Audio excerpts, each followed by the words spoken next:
Peace. Good morning. Happy Monday, and welcome to Dictation.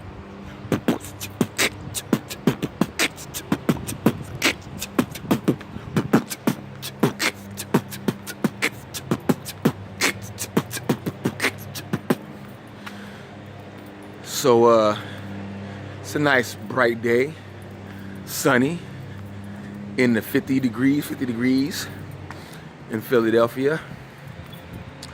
But yeah, man, I want to talk about depression and men's suicide. And as you all probably heard, one of our fellow baldies, Vern Troyer, passed away. But I was unclear as to how, so I got to do a little bit more investigation and find out why he's here. He's gone because he didn't have the best life. You know what I'm saying? Like, people might look at the fact that he was sitting on a couple stacks for a little while, because we never knew him as a poor man. We always knew him as Mini-Me or one of his other roles from his movies, and but it's like, me being a black man, in America, under 6 foot, not being a professional athlete, my life isn't the way I want it to be. It might be better than it could be. I'm sure there's people whose life I'm sure there's people whose life mine is better than, relatively speaking. But Assalamu alaikum. But you can't really tell because you don't know what everybody's going through. You know what I'm saying? And my only problem is I'm broke. I ain't got no money. You know what I'm saying? But I got other issues that are real cool. Assalamu alaikum, Maki. Hey, good morning. All right. But it's like for instance, my life is good, man. I mean, I was married twice, divorced twice, but I got 4 beautiful children that love me. You know what I'm saying? I ain't worried about their mamas, but my daughters love me, And it's like, as a man, when it's all said and done, you got your millions of dollars and you got your cars and your houses. What good is it if you don't have anybody to share it with? You know what I'm saying? I'm not talking about no woman or some Billy D, success. What good is success without someone to share it with?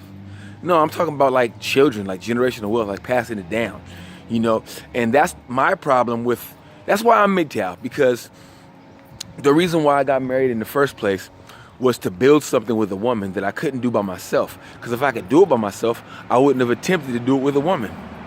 But after 2 attempts with a woman who I guess wanted me to just have it, not knowing that if I just had it, I probably wouldn't have picked someone to build with. I would have picked somebody who I could put on a mantle. You know what I'm saying?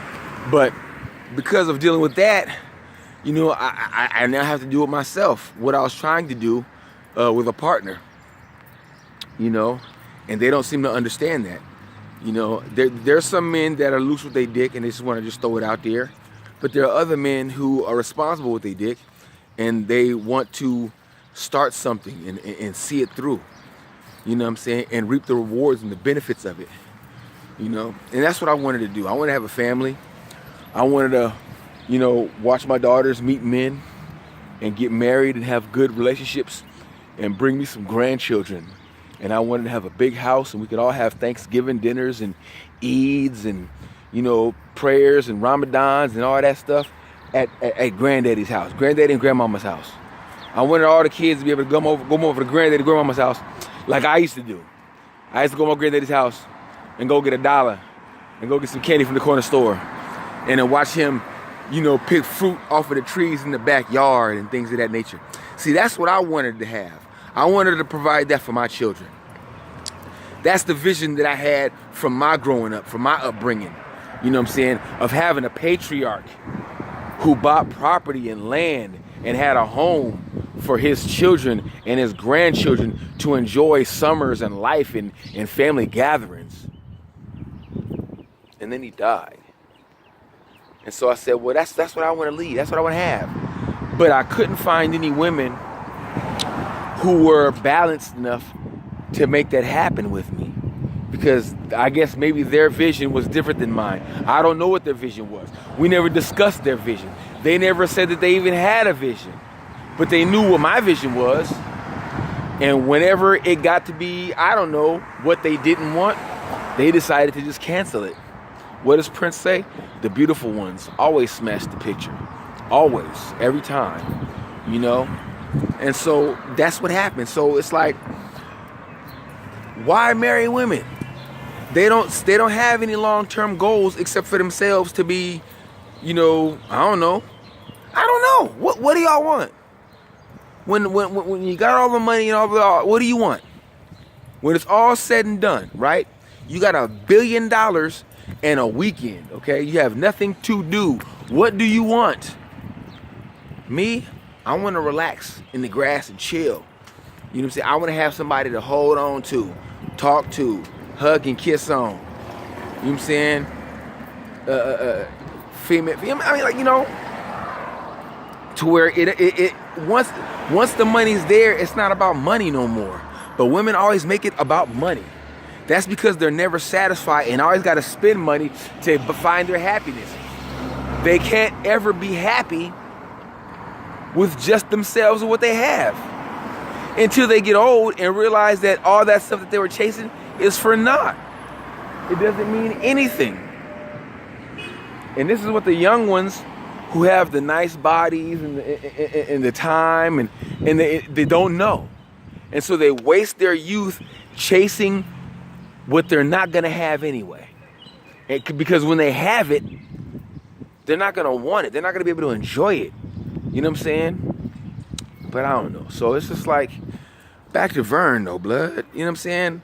I was listening to a report and it was saying that he was married to this bomb chick. You know what I'm saying? A chick that I couldn't get unless I had his money. You know, I might have had a better chance because, you know, I'm a little bit taller than him. But he married this chick, man, and she talked about having sex with him and disrespected him. You know what I'm saying? It was just sad, though. You know what I'm saying? To where you just knew that she wasn't with him for love. She was with him for the money. Because they got divorced 3 years later. Which is why and they said after that he got depressed and, you know, he was getting his alcohol on, getting his drink on. You know, and I don't know, you know, how I have the chronological order. You know what I'm saying? Which is right as far as the situation. But we know he's not here yet. And we know that, man, you know, all men want is to be with women. You know what I'm saying? In our essence. We only go MGTOW when we realize that it's not worth it. And that they don't care. And that they love us differently. You know what I'm saying? Or not at all. You know what I'm saying? Because like I said, even when the relationships get bad, you know, I'm always, good morning, brother. I'm always willing to stick it out for the sake of the children. But I haven't met a woman who's willing to stick out a relationship for the sake of the children. And I could understand if I beat her. You know what I'm saying? If I cheated on her, if I was on drugs or something like that. All right. I could understand if that was the case. But that's not the case. You know what I'm saying? Because if she was on drugs, tried to beat me, or was abusive, you know what I'm saying? I wouldn't stay with her for the sake of the kids. You know what I'm saying? So it leads me to understand that when women don't want to stay with you for the sake of the kids, it's because it's hypergamous. And they selfish. You know what I'm saying? Because they want. They didn't think about the kids. You know what I'm saying? They didn't think about the kids. They never do. And that's their problem. And that's why America's messed up, because for some strange reason, we always give women custody. Like they're the best suited for some strange reason. Hey, Pastor Lee. All right. But that's pretty much it, man. You know what I'm saying? Because I'm kind of sad about Vern, though. You know what I'm saying? On the for real. Because, you know what I'm saying? I wanted to see him do more things. But, you know, he's another man. Another man that got taken out. You know what I'm saying? But I'm not sure if he got taken out by himself or if he let his problems take control. You know what I'm saying? Either way, it's still horrible. You know what I'm saying? It shouldn't have happened. You know what I'm saying? But who cares about men, right? You know, we only know about him because he was mini-me. What if he wasn't famous? What if he had never been in a movie? You know, what if Vern Troyer was just a regular, you know, dude You know what I'm saying? From his parents, where he was from. And he wasn't famous. He might have lived longer because he might have never got with that woman. You know, and might have never got his heart broke. But I don't know. But this is some sad shit because my real question is, well, what do you do as a man when you're sad and you're depressed and you're going through it? You know, what do you do? Who do you tell? What do you say? Who do you ask? How do you get help? You know what I'm saying? And I'm sure there's a hotline somewhere you can be like, yeah, call the so-and-so hotline. Call the this and the that. They'll talk to you. But what if all those questions they're going to ask you, you've already asked yourself? And you're on another level. Like, because a lot of times it's a pep talk. Yeah, just live your most authentic life. Live your best life. Be happy. What the fuck? Really be happy? Okay, I'm happy. See? It doesn't work like that. Be happy. Motherfucker. There's some work that got to be done. We got to do some motherfucking work. You know what I'm saying? Happiness without work isn't really happiness, because whatever was not making you happy, because you didn't do the work, it's going to mess up. You know what I'm saying? It's going to blow up in your face. But I got to get up out of here, man. I got to get ready to go to work. Got to take my medicine, and go to work. But, man, fellas, what do we do when we're going through it? Who do we call when we're going through it? Who do you call? You know what I'm saying? What do you ask?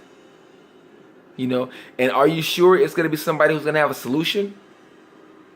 Or what if you just want to just get it off your chest because you ain't had nobody to talk to, because everybody is always trying to give you advice that you already given yourself, when all you want is to just get it off your chest. Sometimes we want to get it off our chest because we're very solution oriented. And a lot of times we don't need to hear a solution. We just want a motherfucker to understand. You know what I'm saying? We want a motherfucker to say, that bitch was wrong. She was dirty. You know what I'm saying? Fuck the fact that there's better bitches out there. Just tell me, agree with me that what she did was wrong if she was wrong. You know what I'm saying? A lot of times for me, that's what I need. I just need people to back me up and make sure, let me know that I'm not crazy. You know what I'm saying? Because I spend a lot of time Yodaing. You know, get my Yoda on. I be by myself. You know what I'm saying? Because I can't find like-minded people who share my views. So I spend a lot of time by myself. But in the time I spend by myself, I'm the only one that says what's right and wrong. And then when I get around people and they do the things that look wrong, and I'm like, y'all thought that was right? You thought that was okay? You didn't think about how the other people on the other side of that event would take that event? It makes me want to stay on Dagobah. But yo, take care of yourself, man. Let's stay healthy. Let's bump, push up, dip, curl, crunch. You know what I'm saying? And let's have a better day today than we did yesterday. And if we keep doing that, then we'll have a greater tomorrow. And if anybody doesn't like what I have to say, well, you can always open your mouth and let me know. You can always open your mouth and let me know how this dictate. Peace.